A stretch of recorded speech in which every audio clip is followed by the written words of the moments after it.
I remember doing this story when it first came up, and we thought this was such a wonderful thing for someone to do, and it was nice to find out it happened here in Quebec. So, our next guest, who is a Quebec City businessman, decided to, you know what, when the Ukraine war broke out, and we know how terrible things were, and so many kids left homeless, and of course, figuring they would never have a chance to even get out of that country. Well, our guest, Sean Berube, decided, you know what, I want to do my part to help. And he spent a lot of his time volunteering, trying to bring together a group of preteen Ukrainian children to participate in the Quebec International Peewee Hockey Tournament, which is, by the way, a pretty big deal. It is a big deal. Right? It is. Overall in North America. Yeah. Well, it was such a huge success, he's decided to do it again. Sean Berube is, did I call him Berube?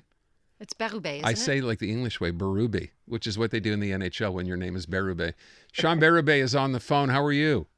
Yes, I'm doing good. Thank you. So Yes. let me start by asking you, first of all, everyone thought you did such an amazing job the first time around. What made you decide to get so involved? Because it was something that involved a great deal of your time. Yeah, it did. But actually, the rewards, I mean, it's was such a great experience last year to see them, those boys to come here, represent their country, all that. And of course, one thing bring another, and of course after that, the next group of kids also wanted to do the same thing, all that, and I said, of course, I want to do it again. It was such a great experience. Yeah. It's not an easy feat though, like Aaron said, like the amount of time and effort and energy you've put into this. So you have to get the kids, I guess, like airfare to come here. You have to find them places for them to stay. They have to get in school. Do you have people helping you with this, Sean? This year, yes. Actually, when the project started last year, a lot of volunteers came up, and now actually I'm not by myself anymore. We're a group of people in Quebec. Actually, a lot of them also host families. So we're having a lot of fun doing that. This year compared to last year is that we have much more players that are coming from Ukraine. Okay. Whereas last year it was, a lot of them, most of them was refugees in other countries. So, but this year when we organized those camps to train them, well, we just pretty much brought bus from Ukraine to Romania. Yeah. So it was different. Different workload this year, but I'm enjoying as much, of course. I remember, so I don't know how long it was ago that we spoke to you, but I remember we talked about a boy named Max who was absolutely thriving. We talked about the different schools that the kids were going to. So can you just tell us, like, how are these kids doing? How are they integrating into society here? And are they all still playing hockey? Yes. They're the 6 boys that came to the Peewee tournament, 6 of them came back to school. Actually, they're all going to St. Patrick High School in Quebec City. They've integrated very well. Now they're fully autonomous. They take the bus by themselves. They're pretty much like normal teenagers, and actually their level of English is much better. A lot of them right now are pretty fluent.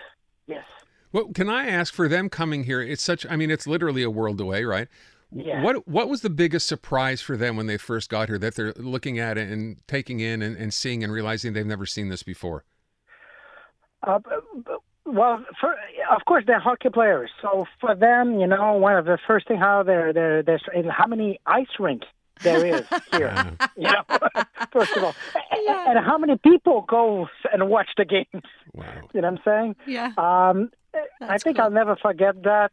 Last year, especially when there's almost like 19,000 people watching the game, and for them, they were telling me back in Ukraine, I mean, there's pretty much about like dozens of parents watching them before. So to arriving here and having so many people watching them, for them, it was like, they felt like professionals. Oh, I bet. Oh, I bet they feel like superstars. And they kind of are, right? Because having arrived in the community too and being taken care of. I'm wondering, so from what I understand, you've just picked up more kids today, and that you're right in your car right now outside of their first practice while you talk to us. So I'm wondering if the kids who are already here and have, become, they're going to school, like we said, they've made friends and they've integrated. Are they sort of acting as like big brothers almost to the new arrivals? Oh yes. When they arrive in Quebec, those boys came and greet them. They also jump on the ice with them and explain them a bit, how it works here, how to take all the playing at the Videotron Center. So yes, Wow. they're acting like big brothers. That's nice. It's really, really nice. So you've done this a couple of years in a row. Do you see this? I mean, is this one of those forever try to do it every year kind of situations? Well, first of course, we'll see if the Peewee tournament wants to inviting us, the following year, because there's so many teams applying. So we see. We'll take it a year by year. Of course, with the other group of volunteer for us is to do that while there is a war going on. Yeah. The purpose is to bring young hockey players, boys and girls. By the way, we've got a girl on our team this year. Hey. So yes. So so as long as there's going to be a war, yes, we'd like to continue to do that and give them a break for a few weeks. How many kids have come so far, Sean? Last year they were 18. This year they're 19. 19. Yes. Okay. And what about their families and their parents? Well, they're going to be. They're back in Ukraine or other countries, so the kids, they come by themselves. Yeah. Yes. I'm wondering, though, is the hope one day that that the families might come here as well, or that the kids will eventually return to Ukraine? What's the kind of longer term?